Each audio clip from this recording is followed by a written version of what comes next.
Engine के sound सुन के ये बोल रहा है भाई जिससे काम करवाया उसको एक बार दिखाओ इंजन में तुम्हारे। मतलब कि इस गाड़ी को लेके मैं गया था ARB ब्रदर्स वाले के पास में, जो मतलब ये संगम बिहार में। वीडियो देखते हो उसकी? तो जिशान भाई कह रहे हैं कि अभी धुआं नहीं फेंक रही है, चेक कर लिया। अब पता नहीं क्या वजह है मोबिल खाने की, अब ये तो मुझे भी नहीं समझ में आया।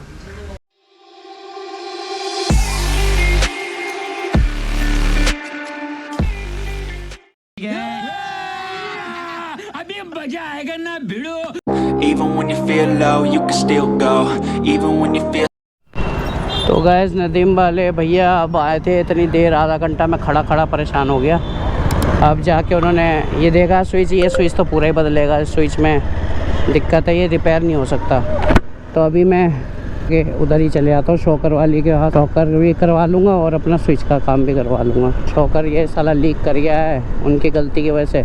मैं इससे पहले ही बोलते दोनों रोड बदलने के लिए, तो मैं 2 रोड ही नहीं बदल देता, एक रोड का इतना दूसरा नहीं खरीदता।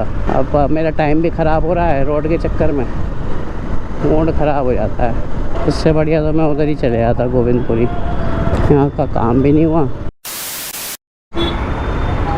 तो गाइस अभी मैं तारा अपार्टमेंट के पास में हूँ और ARB ब्रदर्स से होकर नदीम भाई के यहाँ पर गया था, वहाँ पे ये स्विच का काम नहीं हुआ। तो अभी जिशान भाई के पास में जा रहा हूँ। जिशान भाई के पास में जाके उन्हें ये बात तो बतानी पड़ेगी कि भाई मैंने इंस्पेक्शन करवाया था गाड़ी का और बता रहे हैं कि आपका इंजन बंदेगा। ये बताओ, इंजन बांधने के बाद में भी इंजन का आवाज़ ऐसी आ रही है गाड़ी की कि इंजन बंदेगा कह रहे हैं लोग, जबकि मैंने अभी कितनी चलाई है, 5000 चलाई है गाड़ी। इसमें अगर ऐसे कंप्लेन आएगी तो कैसे काम चलेगा? अभी देखो। और जिशान भाई कैसे हो? ले लो आप, ले लो, आगे निकाल लो। ऊंचा हो गया क्या रोड ये? अरे मैं सुनो, मैं एक बात कहने आया था, मतलब कि इस गाड़ी को लेके मैं गया था ARB ब्रदर्स वाले के पास में, जो मतलब ये संगम बिहार में। वीडियो देखते हो उसकी? अरे वो भैया को गाड़ी दिखाई मैंने, इंस्पेक्शन कराने के लिए गया था ऐसे कि देखने की कैसा काम करते कैसे नहीं। इंजन के साउंड सुन के ये बोल रहा है भाई जिससे काम करवाया उसको एक बार दिखाओ इंजन में तुम्हारे दिक्कत है। अभी भी मोबिल उठा रही है गाड़ी। अच्छा? हाँ, और उठा रही है सही में। और उन्होंने चेक करा, वाइब्रेशन भी है इंजन में बहुत ज़्यादा आ गई है। क्लच प्लेट का काम करवाने गया था, मैं बोला कि तुम्हारे पास में सील ओरिजिनल मिलेगी नहीं मिलेगी, यहाँ से लाओगे तुम? तो मैं वहाँ पे दिखाने गया था एज ए कि क्या बोलते हैं क्या देखते हैं। और गेयर सारे अटक रहे हैं, जैसे पहला डालो दूसरा डालो गेयर अटक रहे हैं सारे। क्लच का काम करा, तुम चला के खुद देखो, क्लच उड़ चुका है इसका। और क्लच प्लेट भी मेरे पास में पड़ी हुई है, मगर नहीं कराना, उन्होंने नहीं छुआ। उन्होंने ये बोला कि जहाँ पे तुमने इंजन करवाया है 4-5 हज़ार ही कह रहे हो तुम, और सही में 4-5 हज़ार ही चली है गाड़ी। 97 पे करा था हम लोगों ने इंजन का काम। अब ये चलिए 1,19,000 कितना हुआ, 4-5 हज़ार। 2 सर्विस भी करवा दी है इसमें मैंने बीच में तुम्हारे। तो और अभी 2000 चलिए गाड़ी, अटक रहे हैं गेयर, कहीं कहीं पे फंस जाते हैं, कहीं कहीं ब्लैक। क्या है वो क्लच प्लेट जो हाफ कट हाँ हाँ हाँ, अच्छा। तो वही असेंबली, अब वो ये असेंबली लाया हुआ हूँ। हाँ, मैं ये चीज़ है ना दिक्कत कर रही है, गाड़ी बहुत चलने में दिक्कत कर रही है। और शॉकर का भी काम कराया, एक रोड तो नहीं डाल दी। और ये देखो नाखून बराबर, देखो कितना गैप है। खैरात में भेजा था नाखून बराबर, नहीं शॉकर सील फट गई। 4 शॉकर करवा दिए इसके भरवाए। हाँ, वो नया शॉकर डाला, वो खैरात पे भेजा। उस साले ने क्या करा, खैरात वाले ने वो उसमें इतना तगड़ा निशान मारा है। इन्होंने डालते वक्त देखना चाहिए ना कि हाँ रोड किस कंडीशन में आई है। गलती किसकी है? शॉकर वाले की गलती है। और शॉकर वाला कह रहा मेरा भैया एडवर्टाइजमेंट कर देना, मेरा दुकान का दिखा देना। अब मैं तुम्हारे पास इसीलिए आया हूँ कि मैं बोला कि यार वो दिक्कत है ना, जो क्लच गेयर अटक रहे हैं, वो असेंबली लाया हूँ। देखो असेंबली आगे चेक कर लो, ये इसी की है, कंप्लीट वाली ले आया मैं, पूरी जो कंप्लीट आती है। और अलग अलग आती थी ना, पिछली बार में लाया था तो अलग अलग मिली थी, वो अलग थी। ये देखो ये थी ना, क्योंकि जब इंजन करा ना, जब भी कट रहे थे, लेकिन हाँ तब पिकअप सही बना रही थी। वो तो तुमने दिखाया था मुझे, वो तो मुझे समझ में आ रहा है कि क्लच, वो कह रहे ऑयल उठा रही है इस वजह से क्लच उड़ा है ये बोल रहे हैं। बोले नहीं, क्लच तो कटे हुए थे, उन्होंने बताया था क्लच सेंटर हब ये सब कटे हुए थे। और बड़ी दुखी रही गाड़ी साले चलने में। अब इसका ऑयल सभी चीज ही कर देना, क्योंकि वो तो बर्न हो गया होगा ना जो कचरा वचरा। अब देखना कितना निकलेगा ऑयल, ये है मैन। ये स्विच भी बदलवाने गया था, चेंज करना पड़ेगा। स्विच तो तुम ला के बदल दोगे ना? से मिल जाएगा। हाँ तो स्विच बदलना है, इसका स्विच का भी काम है, एक ही जगह पे सारा हो जाएगा। हाँ ये पूरा स्विच बदलेगा। मैं इलेक्ट्रिशियन के पास गया, वो कह रहा स्विच ये सही नहीं होगा, इसमें किल स्विच में दिक्कत नहीं है, जो ऐसे हल्का सा करना पड़ रहा है तब जाके स्टार्ट ले रही है। तो वो कहीं पे भी करंट छोड़ देती है, बंद कर देती है। ये ट्रैफिक में होऊंगा अपने आप करंट छोड़ देगी। वो तो कार्बन हो जाता कार, हाँ अगर खुल के साफ होता है तो देख लेना, नहीं हो तो फिर मैं बदलवा दूंगा इसको। देखो ऑयल कम निकला है ना, या अभी इसमें निकाला नहीं है? अच्छा मैं बोला कि कभी खोल दिया क्या। तो गाइस आ गए हम जिशान भाई के शॉप पे और गाड़ी का क्लच का काम करवा रहा हूँ और इंजन भी चेक करवा रहा हूँ भैया से। यार भी भैया से जिनसे बात हुई थी उन्होंने बोला कि गाड़ी का ना आप उन्हीं को दिखवाओ जहाँ से आपने गाड़ी का इंजन करवाया। तो मैं भैया के पास ही आ गया दोबारा। तो भाई खोल रहा है ड्रेन नट, संभाल के खोलना बेटा, क्योंकि एक बार चोरी मार चुका है एक बंदा। देखना ऑयल कितना निकलेगा, उसमें पहले से ही गारा सा पहले से पड़ा हुआ है। ये डिब्बा साफ नहीं करते, इसमें ऑयल चिपका पड़ा रहता है।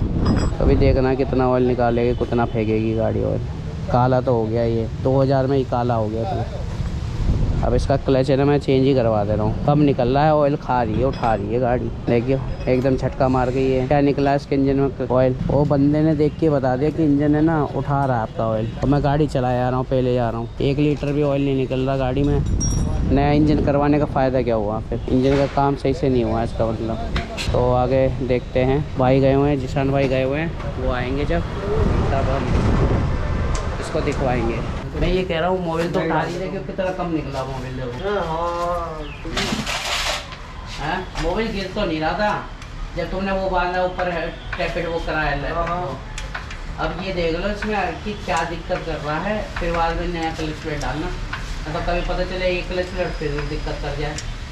उधर की तरफ चैम्बर स्टार्ट करके साइलेंसर हटा के चेक करो ना। हाँ ऐसे तो चेक नहीं होगा कि ना। अच्छा मतलब उसमें हेड उठाएगा कि नहीं उठा रहा। हाँ जब साइलेंसर हटा के देख लो ना, धुआं दे रही है। तो गैस अपनी गाड़ी में क्लच प्लेट भी नहीं डल गया और सीजर गियर भी नहीं डल गया है। अब इंजन पैक कर दिया भाई ने। अब चेक करना है कि ये मोबिल उठा दी कि नहीं उठा दी। तो एग्जॉस्ट खोल के, एग्जॉस्ट खोलना पड़ेगा। एग्जॉस्ट खोल के फिर इसका हेड से देखेंगे कि ऑयल उठा रही है क्या कर रही है।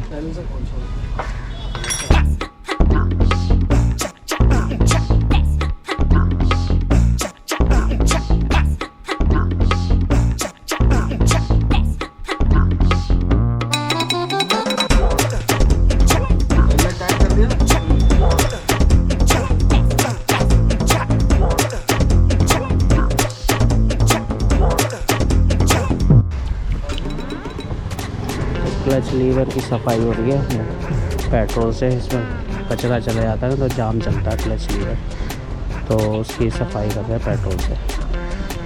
और इसमें जितना भी कचरा होगा सब निकल जाएगा दूसरी तरफ से।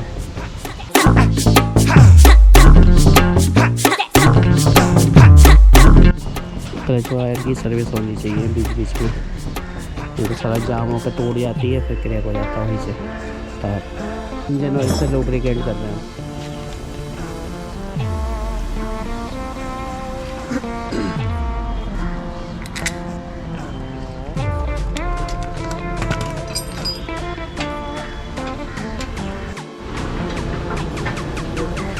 तो एग्जॉस्ट खोल लिया। अब चेक करेंगे कहाँ से लीक कर रहा है, कहाँ से क्या हो रहा है। स्टार्ट करके देखना पड़ेगा गाड़ी को कि हेड पे ऑयल आ रहा है या फिर कहाँ से ऑयल लीक कर रहा है। तो इंजन खोले वगैरह यही टेक्निक है, जो इंजन ऑयल निकल रहा है, लीक कर रहा है तो कैसे कम हो रहा है, तो वो सब चीज़ें चेक कर रहे हैं।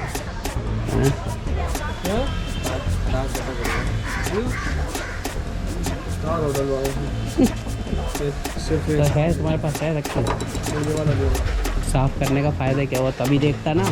इतना साफ करा, इतना रगड़ा, मेहनत करा, फिर इतनी मेहनत लग गई उसमें। कोई नहीं, अभी लग जाएगा, बाद में लग जाएगा। उससे पहले लगा इसको, क्लच बल्ब चेक कर ले, पहले लगा उसको, लग जाएगा। जब सूखा चलेगा ना क्लच तो ये ऐसे होता ही है, क्लच टायर कट जाती है। अभी भी साफ़ सफाई करो। अब ध्यान रखना आगे से क्लच देखना, आगे सारे तार बचाया कि नहीं है, नहीं तो अपना भी टाइम ख़राब होता है। क्या वो साफ़ ही कर रहे हैं इतनी देर तक और पता चल रहा है मेहनत बेकार में।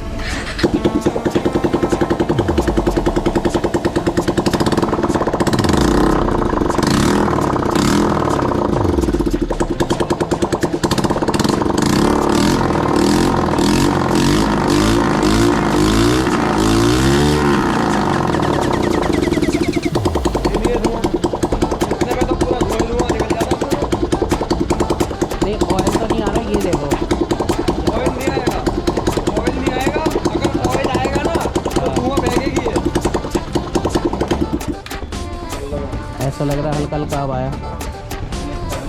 कोई नहीं स्टार्ट।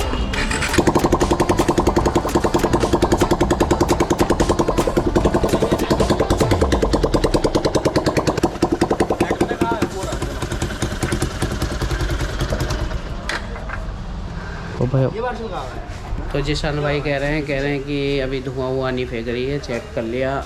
अब पता नहीं क्या वजह है मोबिल खाने की, अब ये तो मुझे भी नहीं समझ में आया। वो मोबिल कब निकला है अपनी गाड़ी में से, तो क्या पता वो पहले का कुछ ऑयल कहीं से लीक कर रहा हो, तो वही कम निकला है। मगर अब जाके अब डाला है तो अब देखूँगा, एक 2 हज़ार रुपये फिर से ला के देखूँगा, या गाड़ी के गियर फंसेंगे तो मैं देखूँगा, दिखाऊँगा आकर ये खा तो रही है। बाकी क्लच व्लच डल गया, सीजर गियर डल गया है। सीजर गियर का पार्ट नंबर दिखा देता हूँ आपको। सीजर गियर का पार्ट नंबर है DH102053। ये 690 लिखा हुआ है। ये आया था 585 रुपये का, मेरे को सरदार जी की शॉप पर मिल गया था, कालका जी डिपो के बस सामने जो है। ठीक है, ये आया था पार्ट।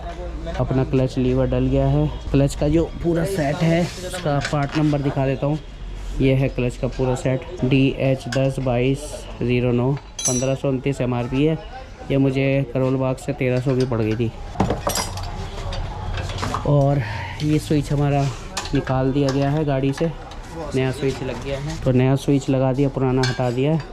ये वाला स्विच दिक्कत कर रहा था, बार बार गाड़ी बंद हो गई थी इसी के चक्कर में, तो मैंने हटवा के ये भी चेंज कर दिया। और ये पड़े हमारे पुराने क्लच हब सेंटर, जो देखो कितने कट चुके हैं, लाइनिंग ही लाइनिंग खिंच गई थी। ठीक है, और ये थी क्लच प्लेटें बर्न हो चुकी है अच्छे से। तो ये मेरी गाड़ी की दूसरी बार क्लच प्लेट चेंज हुई है और फर्स्ट टाइम गियर सीजर चेंज हुआ है। अब इसके है ना ब्रेकों पे काम होना है, शॉकर पे काम होना है। शॉकर के लिए मैंने शॉकर रोड ले ली है। अब जाऊंगा फिर से खिलाता वही शॉकर वाले के पास में, तो उनसे मैंने शॉकर करवाया था कल। तो शॉकर ये लीक कर रहा है, शॉकर में हल्का सा कट है यहाँ पे नाखून बराबर, ये देखो। तो इस कट के वजह से मेरी पुरानी नई सील ख़राब हो गई। अब वो कह रहे हैं कि सील भी लेकर आओ। मैं बोला सील क्यों लेके आऊँगा मैं, जब आप लोग काम कर रहे थे तब आपका दिमाग कहाँ था। कट लग रहा है तो आप वो डाल दो। अब भैया मैं बार बार थोड़ी ना पैसे लगाऊंगा।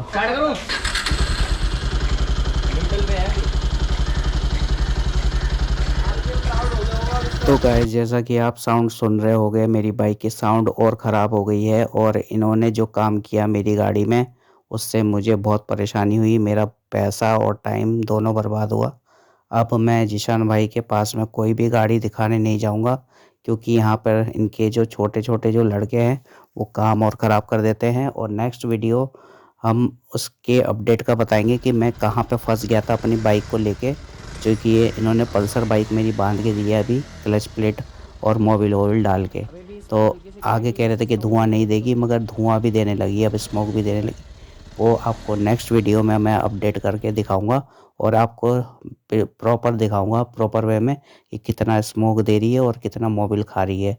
तो प्लीज़ चैनल को सब्सक्राइब कर लेना, और आगे के जो भी अपडेट होंगे वो आपको मिलेंगे हमारे चैनल पे। और इंस्टाग्राम पे जिसने फॉलो नहीं किया है वो फॉलो कर लेना, क्योंकि इंस्टाग्राम पे आपको सारे अपडेट मिल जाएंगे इससे रिलेटेड। ठीक है, और मैं सब आपको प्रूफ के साथ दिखाऊंगा कि इनसे मेरी गाड़ी सही नहीं हुई बिल्कुल भी। ठीक है, तो अब मैं ऐसे जगह पे नहीं दिखाऊंगा जिनको कुछ भी नॉलेज नहीं है गाड़ी की। ठीक है, तो चाहे वो वीडियो देख भी रहे हैं तो प्लीज़ भैया ऐसा काम मत करो कि जो परेशान हो, क्योंकि मैं फील्ड में इसी गाड़ी से कमा के करता हूँ काम। अगर मेरा दुख आप नहीं समझोगे तो किसको किसको मैं अपना दुख बताऊँ, ये बताइए। तो इसीलिए इस गाड़ी के चक्कर में मैं बहुत परेशान हुआ हूँ। तो अब मैंने सोचा है कि अब मैं इस बाइक को नहीं करवाऊँगा रिपेयर, जब तक मैं कोई एक सेकेंडरी बाइक नहीं ले लेता हूँ, जो कि मैं 125 सीसी में लूँगा माइलेज को लेके। तो माइलेज मेरे को ज़्यादा नीड है, क्योंकि मेरे को जो फील्ड में चलानी है गाड़ी, तो मैं 125 सीसी में जल्द ही एक बाइक अपने चैनल पे दिखाऊंगा आप सबको। तो उसके लिए आप प्लीज़ चैनल को सब्सक्राइब कर लेना और वीडियो को लाइक करना, कमेंट करना, और फिर बताना कि मेरे को 125 सीसी में कौन सी बाइक ख़रीदनी चाहिए, जो मुझे अच्छा माइलेज और अच्छा पिकअप और अच्छी लुक्स के साथ मिल रही हो। ठीक है, और प्लस मुझे ABS चाहिए सिंगल चैनल, चाहे सिंगल चैनल हो चाहे डुअल चैनल हो, मगर ABS कंपलसरी है। तो गाइस मुझे कमेंट करके बता देना कमेंट बॉक्स में। ओके, तो इस व्लॉग को यहीं एंड करते हैं। तब तक के लिए मिलते हैं आपसे फिर किसी नए व्लॉग में। तब तक के लिए signing off. Excellent ride, live free ride, bye bye. खत्म, bye bye, tata, goodbye, गया।